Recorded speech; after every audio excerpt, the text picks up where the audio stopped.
सर्वांना नमस्कार. आज भारताची जनगणना 2027 या अंतर्गत स्वगणना 1 मे ते 15 मे पर्यंत सर्व नागरिकांसाठी उपलब्ध असणार आहे.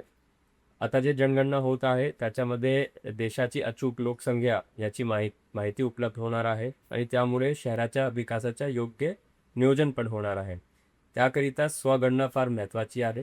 हे खूप सोप्या पद्धतीने आपल्याला करता येऊ शकेल. 5 ते 10 मिनिटामध्ये वेबसाईटवर जाऊन आपल्याला करता येते.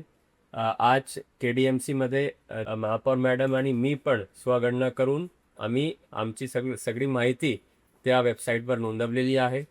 सर्व KDMC क्षेत्रातले नागरिकांना माझी नम्र विनंती राहील की आपणही या जनगणनाचे जे पहिला टप्पा आहे स्वगणनाचा त्याच्यामध्ये जास्तीत जास्त सहभाग नोंदवावा आणि प्रशासनाला सहकार्य करावा.